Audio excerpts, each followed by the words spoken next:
one wants to train you or teach you. I think this is some kind of new thing nowadays. So, every job that I ever had when I was younger, before I started working for myself, um, like when I left home at 15 and a half, stuff, my experience was, you know, you take whatever job that'll hire you and you work it. And I used to work like two and three jobs at once because I was living on my own and I liked money. And I was open to learning new things. And uh, I never had a problem with people teaching me. And usually a manager would tell another employee to, show you around. And whether it be on the cash register or whatever, somebody was always helpful. And sometimes other people had better ways of doing things or shortcuts or ways for you to remember stuff or would make you a little list or something. But people always walked you through. This lunatic. Man, they lied. So, anyway, just drove right between me and another car in a big truck. I couldn't believe that. Um, but, um, and, it was even in jobs that I worked that I was super good at. I was always helpful, to my coworkers, especially somebody new. I, kind of watch over them if I saw them, having difficulty. I'd say, here, let me help you or whatever. And so, uh, the thing is that, you know, when you got to know how to do it. I don't care if you're a checker in, a grocery store or a checker at a dollar store or a checker at a restaurant, whatever it is, it's going to be a little bit different. Now when I grew up, we didn't have all that computerization. We didn't have cash registers that told you how much change to give back. You had to know how to count change. You had to know how to add and subtract. Okay? And so, um, yeah, I thought this would be a real good topic. So other people don't feel bad because apparently this is a thing nowadays. Really strange. And so, you've got to learn their way nowadays because everything's all computerized. They use different systems, touch point systems. They use cash registers. They're, computers now, and automatically record inventory every time you ring something up, and automatically send message to corporate to reorder stock so that it automatically gets shipped because you sold it and all this kind of stuff. Some jobs don't even train you, just throw you in the pool and you have to play along and act like you know what you're doing. Well, yeah, but it creates a huge problem though, because you know, you want to do your job right, and every time management gets mad because they think you're not getting it or something like that, the problem is they need to show you. Someone needs to show you. Now, I always took it as a grandeur compliment. If they said, "Hey, will you, show her how to do this job? Have her work for you with you for a little bit, and if you think she's got it, then cut her loose." Um, it's just like, I remember in the grocery stores, they would take people and they would put them in the 10 items or less to start. Oh, yeah, absolutely. Proper training is really a must. It really helps you to do it, the best way. That's a fact. That way you get raises, you get promotions, and all that stuff if you can do the job. But it's like, you know, you can't just throw the keys to somebody to your business and go, hey man, go run it while I go diving for lobster today. It doesn't work that way. Every business is different. I don't care what you're selling. I don't care if you have the same exact cash register. In every single business, it's all a little different. Um, so, uh, it was never. I never felt like it was a hassle to teach somebody or let them stand over me. And you start with them like they're a little 2-year old. You just do real simple because some people have different thought processes. Some people are very slow. Some people are more visual. Some people are more manual. Some people are a little both, and some people just will never get it. But the thing is that sometimes after a lot of repetition, they'll finally get it. And this is somebody's income. They want to come to work. They applied for the job for a reason. The whole idea is to work the job, get paid. Okay, somebody else. So here's the thing. You know, I never minded. I took it as a grandeur compliment if management came to me and said, "Hey, will you let her hang out with you for a little while?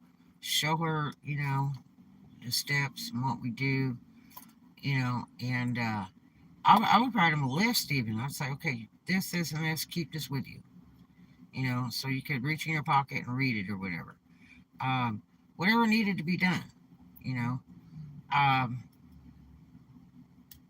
Standing over somebody and watching them check for hours doesn't really help you.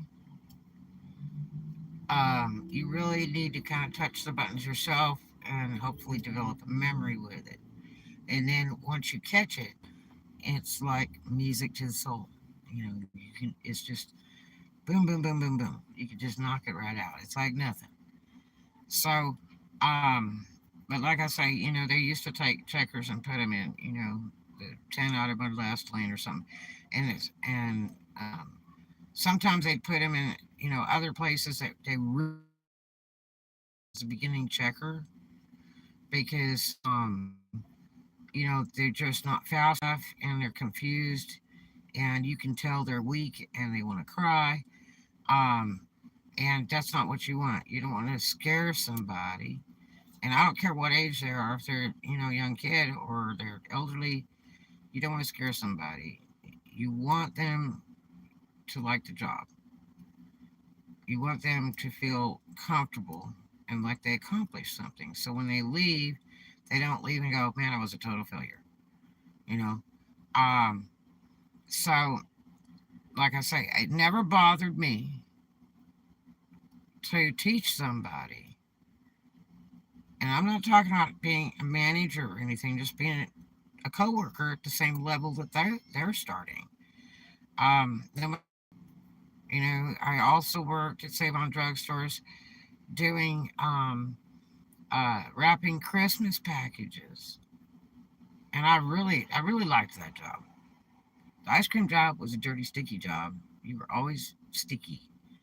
Um, and but I mean, I did checker a lot. I'm a primo checker. I just hate it because the people are mean. Um, but I mean, I worked for Schwann's, loading and unloading trucks in the middle of the night and loading trucks in the daytime. It's not just because of the pandemic.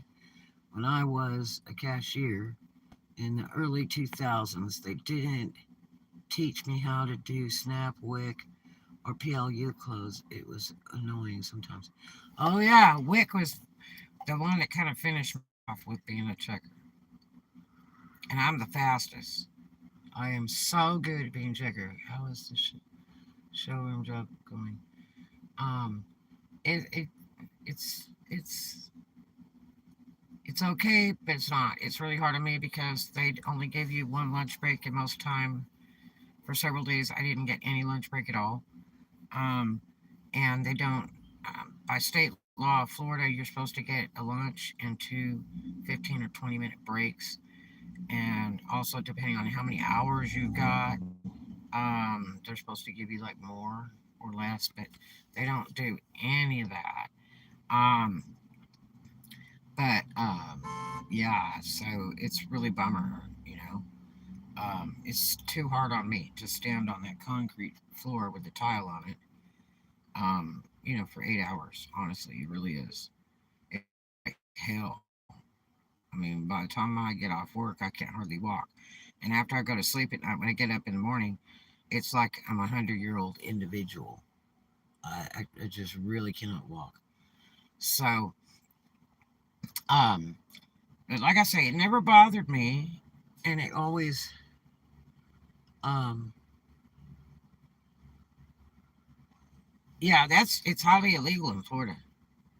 And I even asked him about that. I said, you don't get like two 15 to 20-minute breaks and then the lunch, which their lunch thing is 30 minutes. And you have to clock out for it too. And they said, no. And the jobs that I worked for, the job stack, um, they pay you for your lunch. You don't clock out nothing. They pay you straight through. And you just hope you take it. But it's paid straight through. They don't deduct it. And you get paid by the day. But anyway, so um, yeah, I always took it as a grander compliment. When management come up to me and say, hey, will you show them how to do this? Um, and plus, I made a new friend at work, and so it kind of breaks the ice for somebody brand new, and you could kind of make a new friend so everybody gets along. That's a big thing, is getting the crew to work together and not against each other. And then a bunch of drama and a bunch of other crap. I think now Wick was. I think they discontinued Wick, but oh god, that was one of the biggest problems that really turned me off on being a checker. But anyway, so and over one transaction, one single transaction. So and that's back when I was a store manager, way back. Um, but anyway, so it was for Piggly Wiggly. But anyway, yeah, and like my youngest daughter, she used to train a lot of people. She would tell me, "Oh, my manager asked me to, train this person. My manager asked me to train that person." And obviously, which she was really really good at that job. Oh my gosh, really really good. Um, and uh, she enjoyed doing it. Okay. Obviously, if management says, "Hey, will you work with this person and kind of, show them how to do this or make this or how to ring stuff up," um, then that means you're really good at what you do. You're a great reflection of the business, and they want the new person to learn the right way. And of course, personality is king.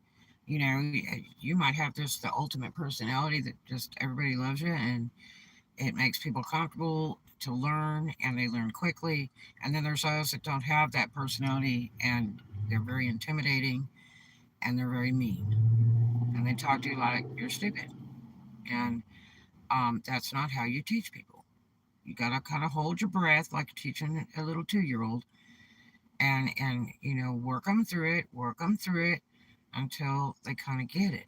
And even if you have to make a little list on a piece of note paper, of the steps for them. Now, I do that for myself. I will make a list of steps so that I don't have to keep asking people, and I can just look at that little list in my pocket till I get it, and then I know it by heart. It just takes a little time or getting used to. Some systems are drawn up so poorly. I have worked on some systems that were so backward, okay, but they think it's good. And you just have to figure out how to work the stuff. But I have really worked some paperwork and some systems that were totally backward. On the trains, the paperwork is so retarded, you just would never believe it. And it would be so much easier because that's the biggest problem with drivers because they can't do the paperwork. And like I told them, I said, look, you know, when you hired me,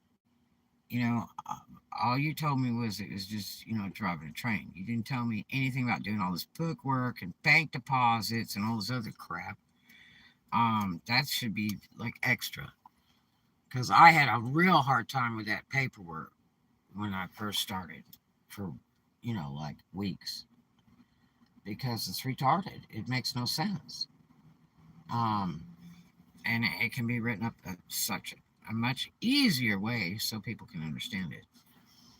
They had a booklet with steps after they showed me, and no one told me the booklet. Oh yeah, I've seen that too. Like Spirit Halloween, some joker told me about the day before that I quit because I was afraid I wouldn't get paid for 3 weeks, and it actually took a month to get part of my first paycheck and another 7 days to get the balance of 160 they owed me. Someone said, "Oh, they have videos online of how to do all this stuff." Because Spirit Halloween's real hard. They have it's the strangest thing I've ever seen. They have like the background on the package has a different print. So that's supposed to go to a certain color wall. And they have multitudes of packages with different print background. And it's real nutty. And so um and it doesn't make any sense whatsoever. And plus they try to do it like, okay, Gucci goes over here, Louis Vuitton goes over here, Chanel goes over here. When they all have hats, they all have, you know, um, canes, they all have certain jewelry or whatever, and all the hats need to be in one place in that store.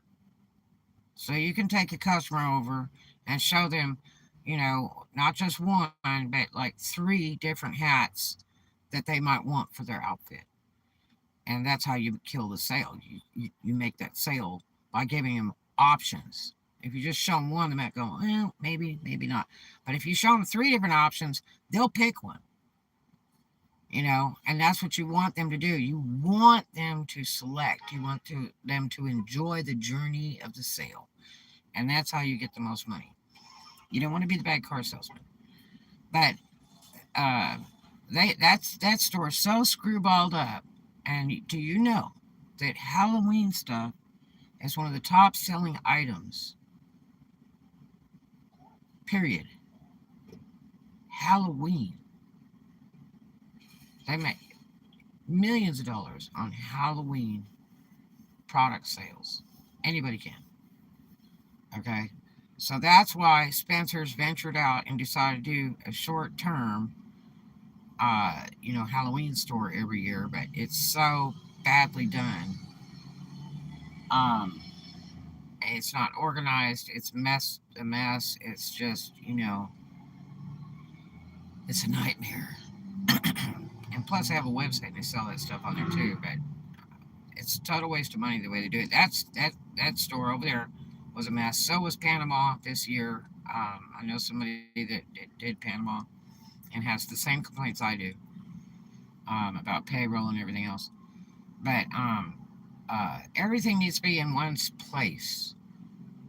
Okay, now different costumes should hopefully relate. Like if you got pirate wear, and the pirate shields and all that stuff. All that stuff should be with that section. But when you got all kinds of different hats, and you have costumes, a lot of costumes that come with hats, you should just have a hat section. You should just have a cane section. You know, um, it should all just be one section so you can walk the customer over instead of all over the store. This is how Spirit Halloween does it. They will have hats all over the entire store. And you hope you know where they all are because you'll miss a sale. And they're not commission based. It's just, if you're working a job, the whole idea is to sell. And I've always known that if you're, like a really good salesperson, you're a good example for others. Plus, um, uh, you know, you're making money for the company, and hopefully they'll keep you around. You know what I mean? If you're doing the job, exceedingly well. And there's one thing I can do is sell. Okay, I can talk, I can sell. So I learned it way back. But um, the biggest problem is learning a brand new place. I don't care if you've been a bartender for 30 years and you go to another bar. You got to learn their products, their system. Like, I bartended for a real long time, and a friend of mine managed. He was the GM.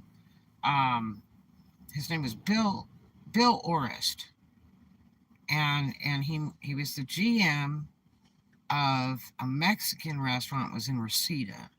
I'm trying to think of the name of it. This is forever ago. I was underage too. I had fake ID back then, so I could bartend. I think it was like Mexico Lindo or something out of Reseda in California. And man, what a nice Mexican place to work, buddy. But it's a little different. Um, I was really good at making frozen drinks. Primo.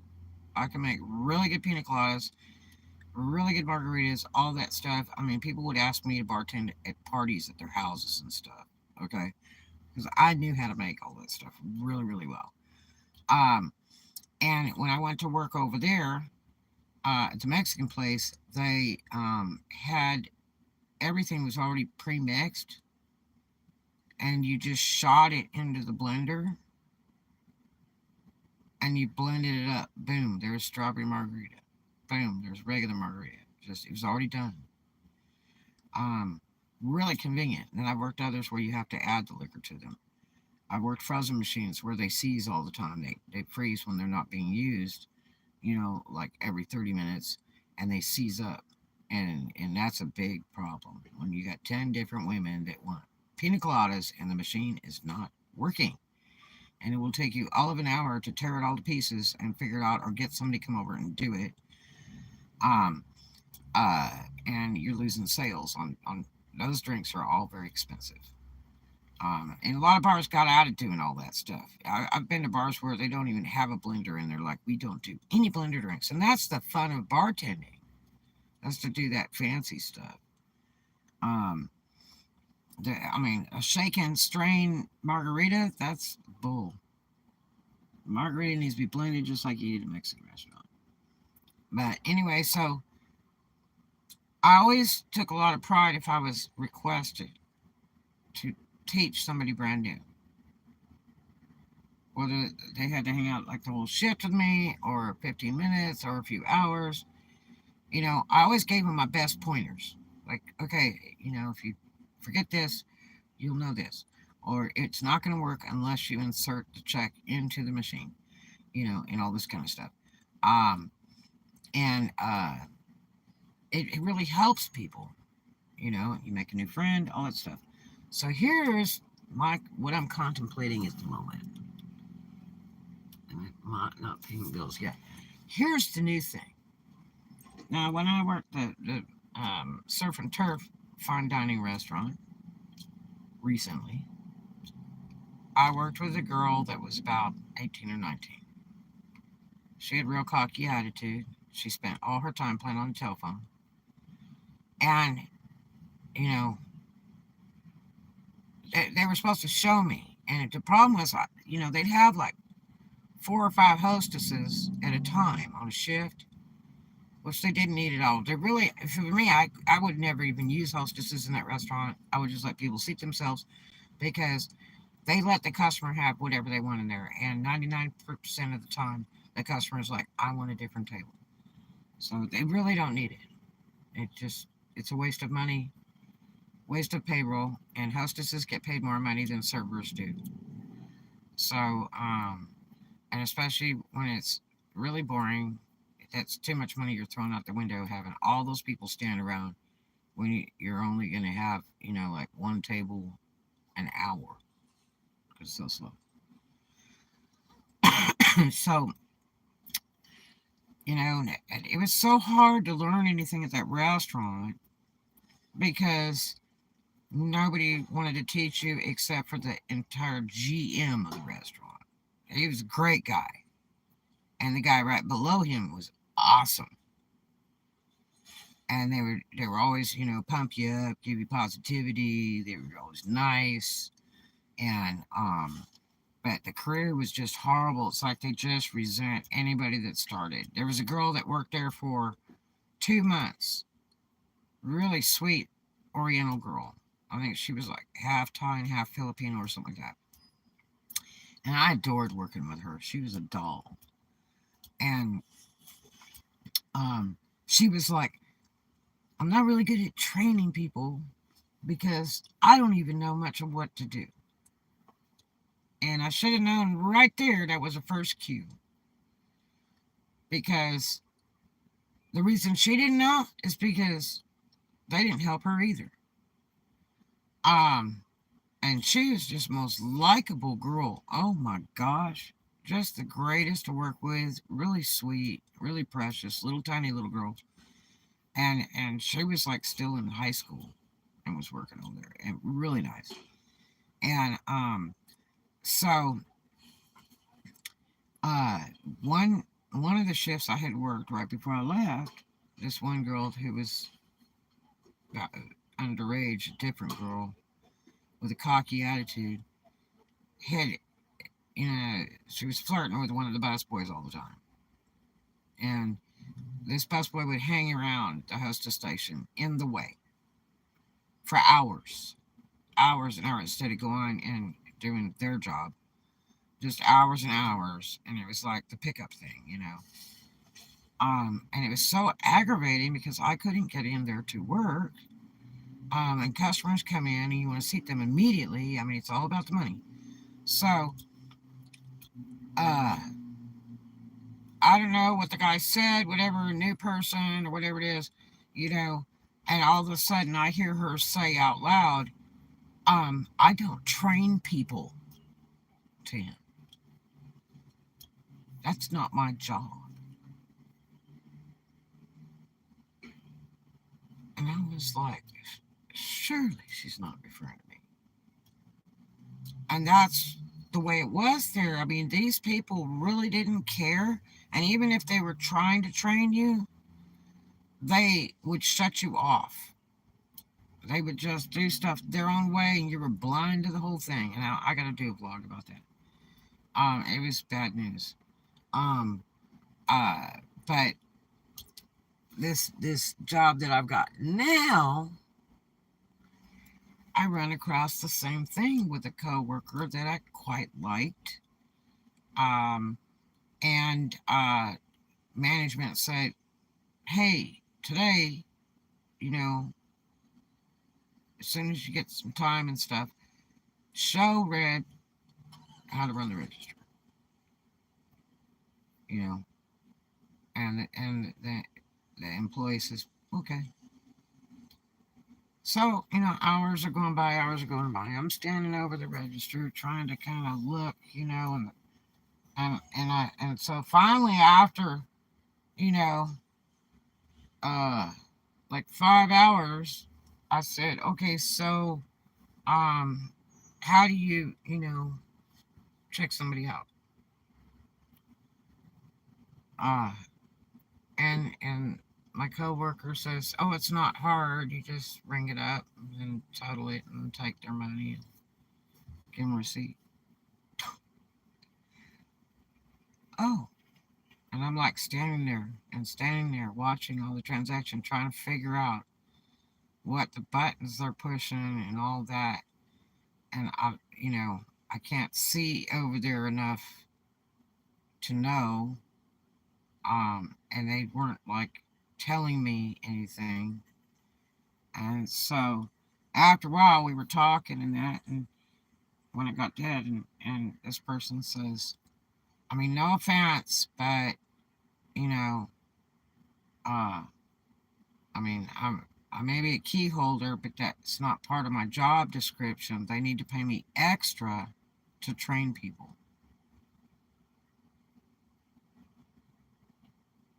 And I'm just kind of looking at them, you know. Because here is the main manager of the store told them to go ahead and show Red how we ring stuff up and everything today. And they wouldn't show me a thing. And, they were like, it's not part of my job description. That's not what I do. They need to pay me extra to do that job too. I don't train people. And I was like, oh. So here I am robbed of learning how to work the register because I haven't worked the register over there at all yet. And the main manager of the place said you could work any of the other local stores, when they're short, as long as know how to open, close, and run the register. Well, I said something to him. I said, well, I don't know how to run the register. So how am I going to go work for somebody else? If all I can do is stand around and straighten the store up and say hi to customers. You know what I mean? That to me, that's kind of a waste of time and money. I mean, if I'm a manager of another store and somebody wants to come over and help me out, I might need them to check. I might need them just be straightening the store up all day long. I might need them to close or open in the event of emergency. The employee got sick. They had to go home. They're going to be the only one closing. I need to rely on them. I can't be there. You know what I mean? So, what is the deal? I think this is a new thing. Just like that, I'm attached to my phone thing, and I must text and call and jack around at work all the time on company payroll, endlessly. Can't lay the phone down, and and and then it's not my job thing to train other people. What is that?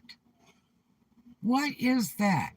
My baby's girl, when she trained people, I knew that she would do her best job to teach somebody new and make them feel comfortable because she knew her job the best. Okay? And she took pride in it. And she hoped they would listen and do just like her so they could be successful too. What was that recent job a while ago? Oh, that was the recent job at the Surf and Turf place, the fine dining. And then the job, one of the jobs I have right now. And it's like, oh my gosh, what is the deal? You know? Because, I mean, that's not even fair. I'm supposed to be training as a manager at this job. Okay? A key manager, which is higher pay and everything else. But I cannot get the higher pay until I qualify. I cannot work other stores successfully. They won't want me to come and help them out when they're short. And there's two other stores that are local that are really short right now. Okay? And I'm a way better selection than one of the girls that's on the phone all the time. Literally, there's a girl at my job that is on FaceTime all the time she is at work. She carries that phone around all of the time. Even if she's checking people out, that phone's laying down on FaceTime, not TikTok, FaceTime. There is somebody on that phone, and it's like, what the hell? And she has worked there 2 years, and they don't say anything. Yeah, yeah. I mean, I don't know about you, but man, I can't stand like when you go to a gas station and this sucker be yip yapping on the phone, ba ba ba ba ba ba ba ba ba. Or looking at a bunch of TikTok stuff and they don't want to wait on you. You gotta wait till they finish watching their little TikTok thing. And it's like you feel like going, excuse me, I'm sorry to bother you. I just wanted to pay for this. I figured maybe you worked here because you have a uniform and a name tag on. And you're behind the counter, closest to the register. You know what I mean? What is the deal with these people that do not want to show new people how to do the job? You know? And again, there's some people that will be better teachers than others because they got little shortcuts and things like that that they can, help you. So you remember, some people you totally understand so much better than others. And some people are just so mean they just scare you to death and you just won't learn it. It take like 3 different people for you to work with to figure it out. So, but I was just wondering if this is some new thing where, you know, uh, people assume that they've got to be paid extra money to show people. And I mean, I was kind of offended when this person said that because, they're part of management. They're a key holder. A key holder is a freaking manager. It's somebody they trust to have the key to the store, to come handle the store 24 hours a day if there's a fire or alarm goes off or whatever, to open, to close. You know, they trust them enough to do that. They pay them a little more money to do that, okay, than just a regular person working for the company. So, anybody comment below and tell me your experience because it's really dumb. I think it's like you're sabotaging the crew if you can't be helpful to a new employee. And I think you're if they're a supervisor and that person is getting paid extra. Yeah. I mean, damn. You know what I mean? But even then, my daughter was not even a manager.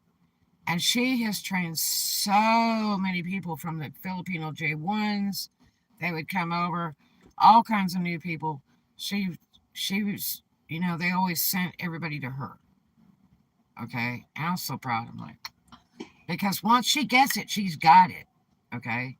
She is really quick like that. All right? And she will keep doing it just like that. I'm the same way.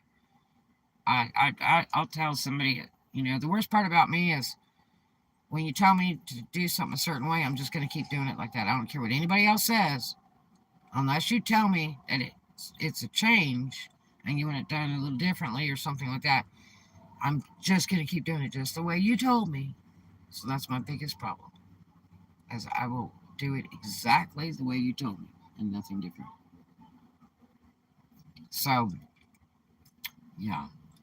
But I'm very offended if somebody's in a management position and doesn't want to, you know, show a brand new employee how to do something. Okay. And I mean, I've worked open and close for an entire week at this job, but those employees, I don't tell them a lot of my stuff, and I don't, carry a lot of conversation with them. I'm there to do my job because it gets to be too much problem if you get real friendly with them. You want to be careful. And try to keep it business, and hopefully you don't hear a whole bunch of really weird, creepy drama like Spirit Halloween. That was just full of drama. Everybody had a problem. It was just psycho. And so much babysitting. I don't know how they put up with that. But anyway, but yeah, I mean that's a grand compliment. If the boss says, show them how to do this or let them work with you, um, help them out so they learn. You know, how hard is that? So now, these days, with the younger folks, they don't want to do anything extra. They figure they need to be paid extra for that. It's not part of their job description, so they're absolutely not going to do it.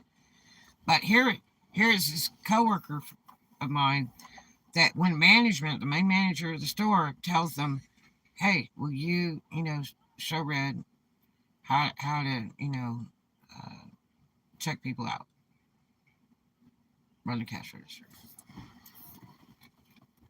There's knowledge and wisdom. When I was assistant property manager, I've done that once. Twice I've done it. The other assistant property manager wouldn't train me. He was mad at the property manager and unfairly took it out on me. So I had to train myself. Not fun. Yeah, when I went to go work at my Aunt Roseanne's abstract company, abstract and title company in Oklahoma, all the employees acted real strange. And I mean, I had a responsibility. She asked me to help her with her business. It was down the street from my house. I also supposedly was supposed to manage the apartment complex. And that was in exchange for, um, I had free rent. She bought me a used car. She put gas in it every week. She would come in town, she would fill my gas tank. And she would take me shopping to buy groceries for the house. Or she would bring lots of groceries or pretty clothes for my daughter and all that. And I mean, she paid the daycare, a Christian private daycare. Um, I mean, she did everything till I cut her loose. Because it was like a noose all around my neck. But it was nothing for me because it was learning a new thing. Title and abstracting. I might use that one day. It's a land search, a history search of land. And it's real important. And it's like reading a history book. It's amazing when you read those abstracts. They don't do all that abstract stuff in California, right? It's a southern thing. And so you get this big, thick Bible of the history of the land. It's so neat. Um, but uh, um, it it's a learning experience. But the problem is they didn't want to show me. The head girl that worked for my aunt for like 15 years was so cocky to me and could never be nice and never wanted to show me anything. Now, in order to be a proper abstractor, you need to be licensed to sign off on it. It's just like being a CPA. You've got to have a license and all that stuff. But, everybody else doesn't have to be licensed. They can prepare everything. And then the main person that's licensed, they check it all, make sure everything's all there, and they inventory the abstract, or the title search, and then they, put the stamp on it and they sign it, and that's it. It's verified that it's correct, and they take liability for that. But everybody else, there's all these different jobs. You got to go to the courthouse and pull records every single day, anything that has to do with land. All that crap has to be taken back to the office. All that crap has to have cards made out of it with all the land description and the transaction, and then it goes in the main files. And why does it do that? Well, because when you research a particular parcel of land or piece of land, because you're being paid to, when somebody wants to buy a property, it has to have abstract and title search done on it to make sure there's no debt on it anywhere. Or you buy a piece of land with huge debt, which I know people that have done that because they didn't research that before they bought it. And that was so stupid. Plus, if it's a transfer of owners, all kinds of an inheritance, there's all kinds of stuff. There's the weirdest stuff that goes into abstract and stuff. It's amazing. If you ever get to read one, they're really interesting. It makes a fine book to read. But I wished I would have learned more. But the problem was everybody there was like, "Oh, that's her niece. Oh, that's her niece." Like I was coming in there to take over the business or something. I don't think so. I hated Oklahoma. I didn't stay there very long. I transferred out of that bad baby and went to mechanical engineering college, man. All on my own. You know what I mean? bought my own car, got my own nice place. I lived in the nicest place in the whole town, which I told everybody in a year I will be in the nicest place in town, and I did. But yeah, I mean, uh, you do what you gotta do in respect to what she was doing for me, which I never really knew exactly how much she was doing for me in the beginning. I just did what she said, and it looked like a fun thing to learn how to do. I didn't say, how much are you paying me, whatever. But nobody really wanted to show me anything. There was one real nice girl named Jonna Troyer, I think was her name. And I found that to be so odd for a girl to have a boy name. But that's a very southern thing, you know. And I loved her. She was great people. And she would actually help me and teach me a little stuff. The other girl, Deborah, didn't want to do crap for me. She was just mean. And it was like you were petrified to go up to her and say, okay, how do you do this? Or am I doing this right? Um, or I can't find this or something. And I was the one that was sent to the courthouse to get the docs every day, which was okay because I just walk over there. It was a lovely walk, a small town place, small town theory. It was like 3 blocks from the office. And it was a lovely walk. And I would go there and get all that stuff, bring it back to the office. Um, and, well, she really wasn't an awesome aunt, but you know what? She spent a lot of money. She had repeatedly invited me to go to Oklahoma anytime, left that door open my whole life. Um, you know, and I wanted to leave California because of the guy I was with, the father of my child. I wanted to get like so far out of Dodge. I came home one day and there was a big bag, Ziploc bag, in the top of the closet, and a hefty bag, and I pulled it down and I'm like, what is this doing here? Because he had keys to my house, every house that I had, and we were together for a lot of years, and it was a big bag of cocaine, gallon-sized bag full, and a jeweler's scale. I mean, a Libra, a jeweler's scale, big jeweler's scale, okay? With the 2 pans, one on each side, a Libra. And I was like, I called him up. I said, what the hell is this crap in my house? And that place was under my name. And I had a brand new baby. And they had just passed a law in California that if you had children and you were involved in a drug situation, that they would immediately impound your kids. And I'm like, oh no and hell no. And so, how do I solve the problem? Get as far away as possible. I took the option. And so she offered to, ship me out, and including pay $400, ship my black Persian cat out, if you can believe that. Because I'm like, I don't have to have the cat. And she was like, oh no, we'll ship the cat out too. Put Prince on a plane. I mean, the whole thing. It was pretty incredible. She had a lot of money, but yeah, she was pretty gracious. She even gave me, like, I think it was $100.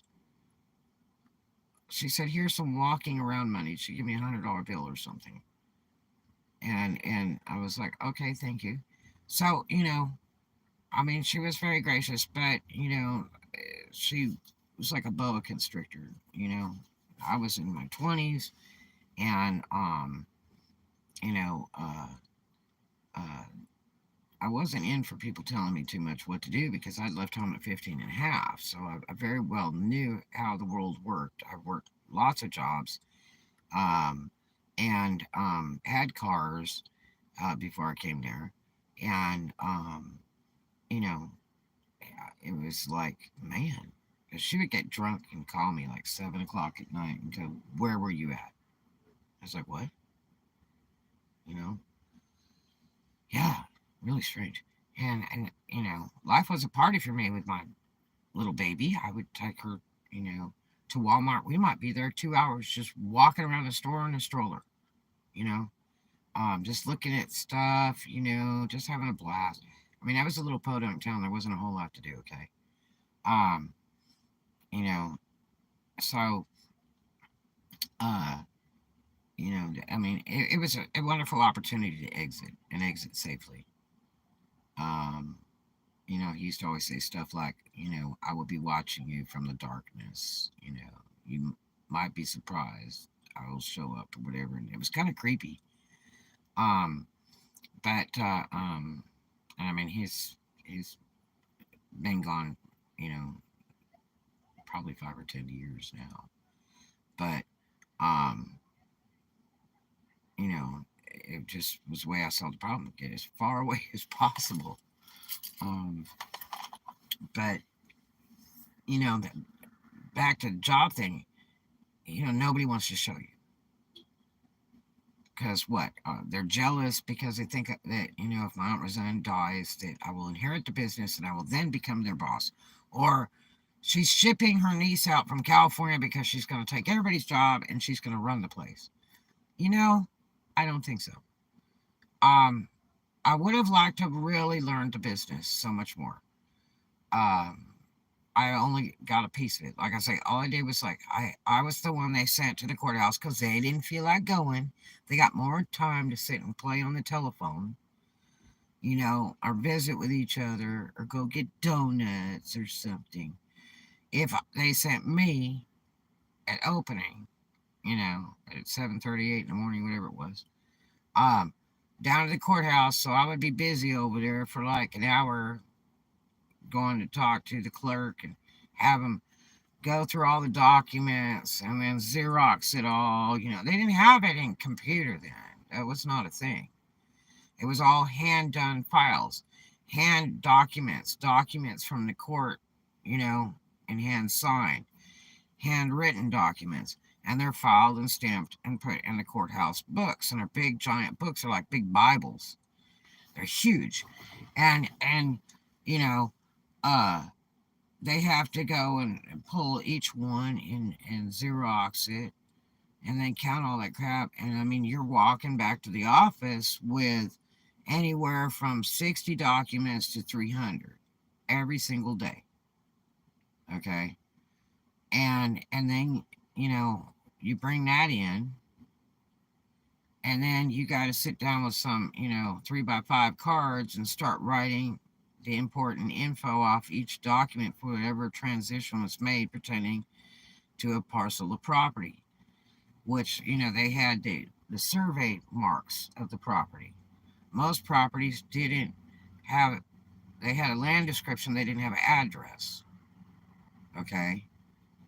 So, you know, it wasn't like, okay, it's 542 Rose Street. It's not like that in the country and in the South. It's not always a street address. It might be a county road. It might be just a piece of land that doesn't even have a road. It might be a division of 15 parcels in one lot, and they're all split up to different relatives. They're quit claimed out and all this kind of stuff. Um, so you know every transaction done every day in court, whether somebody lost a property, sold it, gave it away, died, whatever it was, has to go through the courthouse. And so you go get all that stuff, then you have to document on the little card of what we require, and then it goes in our files. And it looks like when you go to the library and you pull the little drawers out, the A, B, C, D to look up. Okay, say you want cartoon, how to draw a cartoon book. You go to the C file and you pull the drawer out of the library and you look up cartoons. It's all alphabetical. Well, that's the way the abstract office was. In the safe had all of these files. Okay, and you had to file it according to it wasn't alphabetical, it was the land description, the survey plot. Okay, and so you had to look it all up, like the latitude, longitude, all that crap. It was the survey plot. So it was a very difficult job. and it was precise. But I didn't get to learn it all, unfortunately. I was like the gopher. I was the one that went to get the stuff to the courthouse. I was the one that had to sit all day long and write all that crap on cards. Then I had to hand it to somebody. And then they had to check that I did everything right on every single page. And then they would hand it all back to me. And then I had to go file all that crap one by one by one, which takes hours and hours and hours. No lie. Um, that way, when they go to do an abstract, they can go to that land description and pull all the cards that pertain to that land description.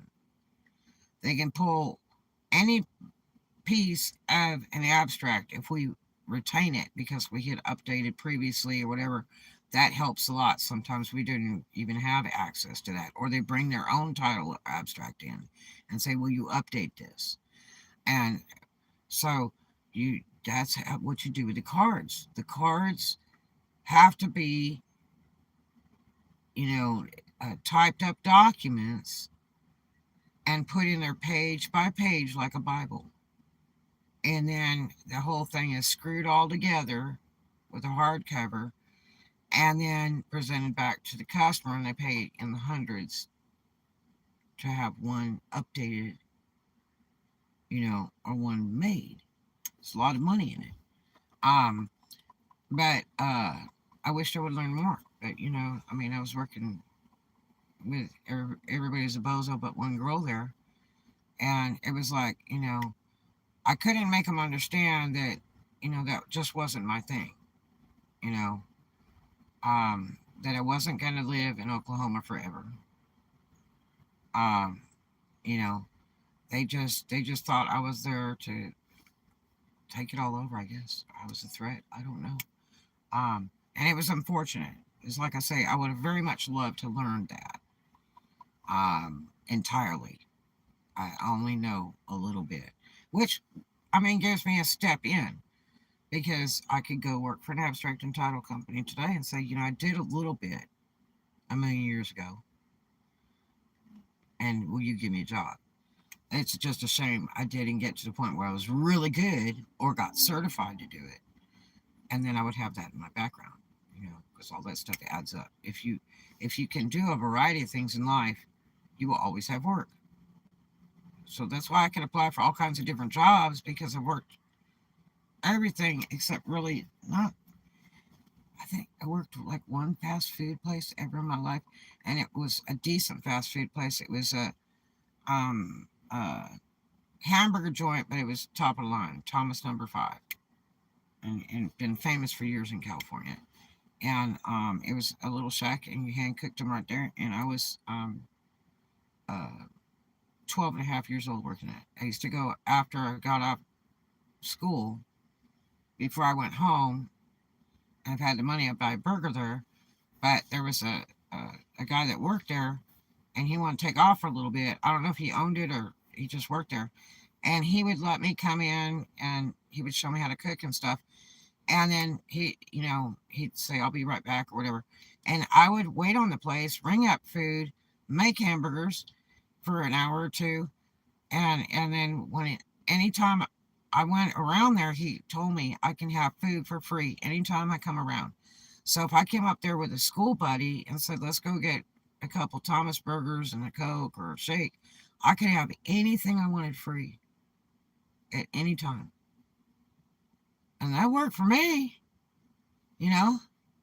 So, but yeah, I worked a lot of different jobs when I was younger because I usually worked 2 and 3 jobs all together at one time because I liked money, and that was before I had kids. Um, I like to have my own car. I like to have my own place to live, all that cool stuff. Um, so I would work one job for 40 hours, another job, for 40 hours, and another job for 20, or something like that. I just work all that was available because I was go, go, go, go, go, you know. But, yeah, so I don't know. You guys let me know, comment below. If what you think about that, this new thing, I guess it is, of why nobody wants to show you anything because I think they should be paid extra and it's not part of their job description. That, to me, that makes no sense. But anyway, and when management that's above you tells you to show somebody or teach somebody, why you wouldn't do that? I mean, I would be scared to death if I defied management when they asked me to do something. I mean, that's like the first foot out the door. You know, if you don't do what they say, oh my gosh. So anyway, I love you guys. Do something kind for a stranger. Love everybody. And too much of a good thing is wonderful. We'll take lots of that. And I will see you in the next one. I love you.